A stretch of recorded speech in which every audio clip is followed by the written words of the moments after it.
Orvakal industrial హబ్కు కేంద్రం ఆమోదించడం శుభపరిణామమని Panyam MLA శ్రీమతి చరితారెడ్డి అన్నారు. ఈ సందర్భంగా గౌరు చరితారెడ్డి మీడియాతో మాట్లాడుతూ 2024 ఎలక్షన్లో కూటమి ప్రభుత్వానికి రాష్ట్ర ప్రజలు అధికారం ఇవ్వడం జరిగిందని, చంద్రబాబు నాయుడు కూడా రాష్ట్రాన్ని అభివృద్ధి పదంలో నడిపిస్తున్నారన్నారు. అంతేకాకుండా పారిశ్రామికంగా కూడా స్మార్ట్ సిటీగా ఏర్పాటు చేయాలనే అడుగులు ముందుకు వేయడం జరిగిందని, దీనికి ముఖ్యంగా కేంద్రంలో నరేంద్ర మోడీ ప్రధానమంత్రి కావడం, అలాగే రాష్ట్రంలో చంద్రబాబు నాయుడు ముఖ్యమంత్రి కావడం వల్ల మనకి ఇవి సాధ్యమైందని, గతంలో రాష్ట్ర విభజన జరిగిన తర్వాత కూడా చంద్రబాబు నాయుడు రాష్ట్రాన్ని పారిశ్రామిక స్మార్ట్ సిటీగా రూపుదిద్దడానికి శ్రీకారం చుట్టడం జరిగిందని తెలిపారు.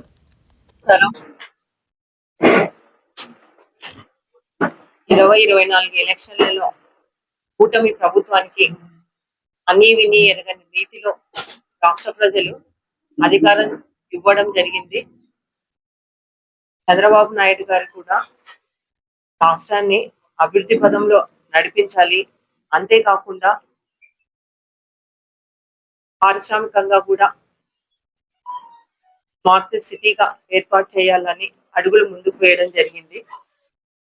దీనికి ముఖ్యంగా కేంద్రంలో నరేంద్ర మోదీ ప్రధానమంత్రి కావడము, అలాగే రాష్ట్రంలో చంద్రబాబు నాయుడు గారు ముఖ్యమంత్రి కావడం వల్ల మనకి ఇవి సాధ్యమైనవి. గతంలో రాష్ట్ర విభజన జరిగిన తర్వాత కూడా చంద్రబాబు నాయుడు గారు రాష్ట్రాన్ని పారిశ్రామిక స్మార్ట్ సిటీగా రూపుదిద్దడానికి శ్రీకారం చుట్టడం జరిగింది. దానిలో భాగంగానే ఓర్వకల్లు ఇండస్ట్రియల్ హబ్బుగా చేసి ఇక్కడ ఎంతో మందికి ఉద్యోగ ఉపాధి అవకాశాలు కల్పించాలన్న నిర్ణయం తీసుకోవడం జరిగింది. కర్నూలుకి అతి సమీపంలో 20 కిలోమీటర్ల దూరంలోనే ఓర్వకల్లు ఉంది. అక్కడ దాదాపు వ్యవసాయానికి ఆమోదయోగ్యంగాని 33,000 ఎకరాల ప్రభుత్వ భూమిని కూడా గుర్తించడం జరిగింది.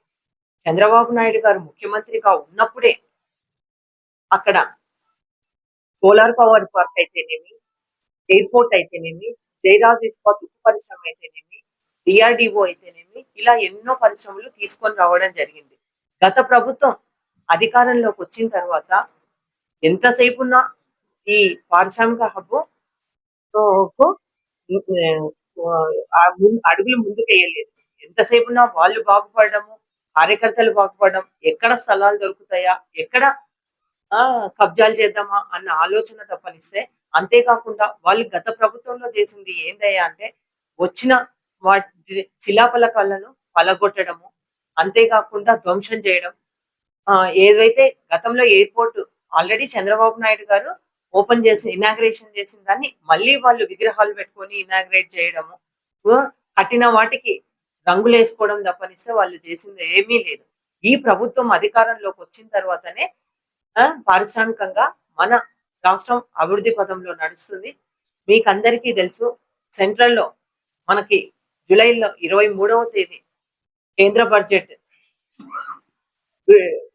విడుదల చేయడం జరిగింది.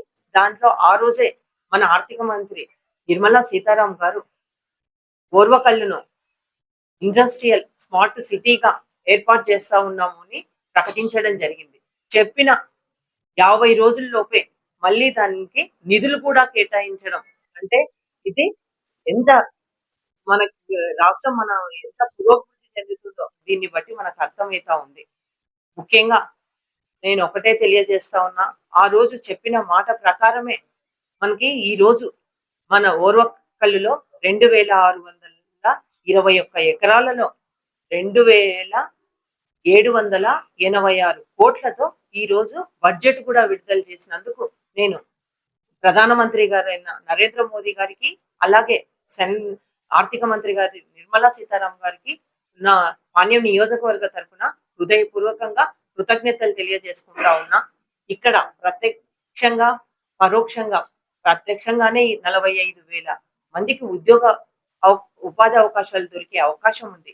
అంతేకాకుండా పరోక్షంగా కూడా లక్షల మందికి ఇక్కడ ఉద్యోగ అవకాశాలు దొరుకుతాయి.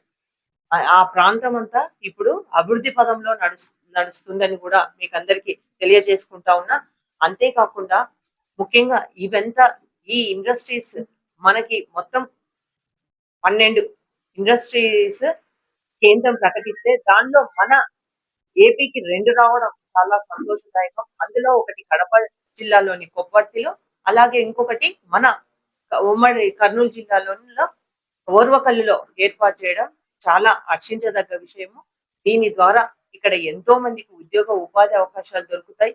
ఇక్కడ మనకి ఈ ఎలక్ట్రానిక్ పరికరాలు అంతేకాకుండా ఏరో నాటిక్ వి అలాగే జౌళి పరిశ్రమకైతేనేమి, అలాగే రెడీమేడ్ వస్తువులు, ఆహ్, జ్యువెలరీ, జౌళి పరిశ్రమలు, ఎలక్ట్రికల్ పరికరాలు ఇవన్నీ అందుబాటులోకి రావడం జరుగుతుంది.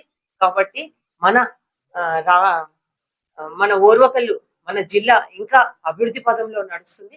ఇంతే కాకుండా పెట్టుబడులు కూడా 12,000 కోట్ల పెట్టుబడులు వచ్చే అవకాశం ఉంది. కాబట్టి మనం దగ్గరలోనే ఎంతో మందికి ఉద్యోగ, ఉపాధి అవకాశాలు దొరుకుతాయి. మన కి ఈ ఈ మన ఈ అవకాశాన్ని కల్పించిన నరేంద్ర మో మన ముఖ్యమంత్రి గారు నారా చంద్రబాబు నాయుడు గారి కృషితో, చొరవతో మనకి ఇవి రావడం జరిగింది.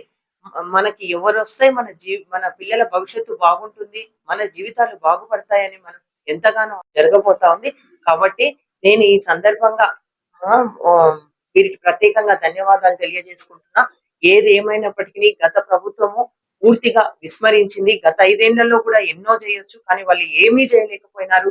ఈ ప్రభుత్వం వచ్చిన తర్వాతనే వెంటనే 50 రోజుల్లోనే వీటిపై అడుగులేయడం చాలా సంతోషించదగ్గ విషయము. కాబట్టి ముందు ముందు కూడా ఇంకా ఎన్నో పరిశ్రమలు, ఇంకా ఎంతో డెవలప్‌మెంట్ అవుతుంది. మనం గతంలో మన ఆంధ్రప్రదేశ్ అభివృద్ధి చెందిన రాష్ట్రాల్లో ఒకటిగా ఉండేది. కానీ ఈ గత ప్రభుత్వం వల్ల చాలా వెనక్కిపోవడము మనం చూసాము. కాబట్టి ఇప్పుడు అలా కాకుండా మనకందరికి అన్ని రంగాల్లో ఈ ప్రభుత్వము మన రాష్ట్రాన్ని ముందుకు తీసుకెళ్తుంది. అంతేకాకుండా ముఖ్యంగా అమరావతి నిర్మాణానికి కూడా నిధులు కేటాయించడం జరిగింది. పోలవరం నిర్మాణానికి నిధులు కేటాయించడం జరిగింది సెంట్రల్‌లో. దీనికి మన వెనుకబడిన రాయలసీమ ప్రాంతానికి అయితేనేమి, అలాగే ఉత్తరాంధ్ర జిల్లాలతో పాటు ప్రకాశం జిల్లాకు కూడా నిధులు మంజూరు చేసిన ఘనత మన కేంద్రం ఇస్తా ఉంది.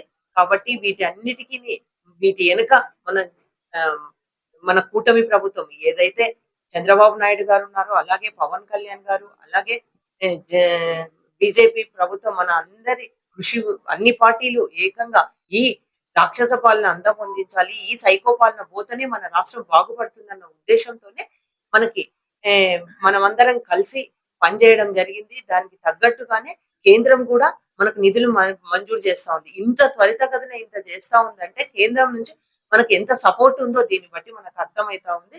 కాబట్టి ముందు ముందు కూడా మన రాష్ట్రము ఇంకా ప్రగతి పదంలో నడిపించడానికి ముందు నడిపించడానికి అవకాశం ఉంది. కాబట్టి ఈ రోజు ఈ నిధులు మంజూరు చేసినందుకు నేను నరేంద్ర మోదీ గారికి, అలాగే నిర్మలా సీతారామన్ గారికి, అలాగే తన కృషితో, చొరవతో, తన అనుభవంతో ఈ నిధులు తీసుకొని వచ్చిన మన చంద్రబాబు నాయుడు గారికి కూడా ప్రత్యేకంగా ధన్యవాదాలు తెలియజేసుకుంటున్నాను. వైఎస్ఆర్ పార్టీ అధికారంలో ఉన్నప్పుడు రాయలసీమలో 49 నియోజకవర్గాల్లో వాళ్ళ ఎమ్మెల్యేలు గెలిచినప్పటికీ కూడా రాయలసీమ అభివృద్ధికి కానీ, ఇక్కడ కంపెనీలు తీసుకురావడం కానీ, ఉద్యోగ అవకాశాలు కల్పించడంలో కూడా ఆ ప్రభుత్వము పూర్తిగా విఫలమైంది. దీన్ని దృష్టిలో ఉంచుకొని ప్రజలందరూ కూడా 2024లో ఎన్డీఏ కూటమికి పట్టం కట్టడం జరిగింది. అత్యంత భారీ మెజారిటీతో 164 సీట్లలో ఎన్డీఏ కూటమి అధికారం రావడం జరిగింది. గత 5 సంవత్సరంలో జరిగిన అభివృద్ధి కేవలం 3 నెలల్లో ఎన్డీఏ ప్రభుత్వంలో మన రాయలసీమలో 2 చోట్ల పారిశ్రామిక హబ్లను ఏర్పాటు చేయడం నిజంగా చాలా సంతోషకరమైన విషయం. ముఖ్యంగా అందులో మన కర్నూలు జిల్లాలో, ఉమ్మడి కర్నూలు జిల్లాలోని పాణ్యం నియోజకవర్గంలోని ఓర్వకల్ను పారిశ్రామిక హబ్ అభివృద్ధి కోసం దాన్ని సెలెక్ట్ చేయడము నిజంగా ఈ ఉమ్మడి ప్రభుత్వం తరఫున మేము కృతజ్ఞతలు తెలియజేస్తున్నాము. ఇప్పుడు ఈరోజు మనకు చాలా శుభసూచకమైన దినము. ఎందుకంటే సెంట్రల్లో కూడా ఎన్డీఏ ప్రభుత్వం ఉంది, రాష్ట్రంలో ఎన్డీఏ ప్రభుత్వం ఉంది. అలాగే కూడా మన జిల్లాకు చెందిన ఒక ప్రముఖ పారిశ్రామికవేత్త డీజీ భరత్ గారు పరిశ్రమల శాఖ మంత్రిగా ఉన్నారు. నిత్యం అభివృద్ధి కోరుకునే ఎమ్మెల్యేగా చరితమ్మ గారు చాలా డైనమిక్ గా కూడా ఉపాధి అవకాశాలు కల్పించడం ముందుండే చరితమ్మ గారు ఈరోజు ఎమ్మెల్యేగా ఉన్న ఈ సమయంలో ఇటువంటి పరిశ్రమలను పారిశ్రామిక హబ్బును అభివృద్ధి చేసే దిశగా 2786 కోట్లను ఆ హబ్బుని అభివృద్ధి చేసే దిశగా ఈరోజు కేంద్ర ప్రభుత్వము తమ నిధులను మంజూరు చేయడం నిజంగా శుభసూచకము. సుమారు 2600 ఎకరాల్లో ఈ పారిశ్రామిక హబ్ను అభివృద్ధి చేయడం, తద్వారా 12,000 కోట్ల పెట్టుబడులు ఈ పారిశ్రామిక రావడము, సుమారు 45,000 మందికి ప్రత్యక్షంగా, లక్షల మందికి పరోక్షంగా ఉద్యోగ అవకాశాలు కల్పించడం నిజంగా చాలా చాలా శుభ పరిణామం. ఈ పారిశ్రామిక హబ్ను ఈ 3 ఏళ్లలో కూడా ఖచ్చితంగా కంప్లీట్ చేసి కర్నూలు జిల్లాలో ఉన్నటువంటి నిరుద్యోగ యువతకు వాళ్ళకి ఏదైతే అవసరమైతే కూడా సాంకేతిక శిక్షణ ఇప్పించి జిల్లా వాసులకు మాత్రమే ఈ అవకాశాలు కల్పించే దిశగా కూడా మేము అందరం కృషి చేస్తామని, యువతకు నిరుద్యోగం లేకుండా కూడా కర్నూలు జిల్లాలో ఎన్డీఏ ప్రభుత్వం ముందుకు తీసుకెళ్తుందని, ఈ 2700 కోట్లను ఈ మొదటిసారి వీళ్ళు కేంద్రం సహాయం ప్రకటించినందుకు ఎన్డీఏ కూటమి తరఫున ఇక్కడ కర్నూలు జిల్లా ఎన్డీఏ కూటమి సభ్యులందరం కూడా మేము కృతజ్ఞతలు తెలియజేసుకుంటున్నాం. మరిన్ని అప్డేట్స్ కోసం మన HN9 టీవీ ఛానల్ ని సబ్స్క్రైబ్ చేసుకోండి.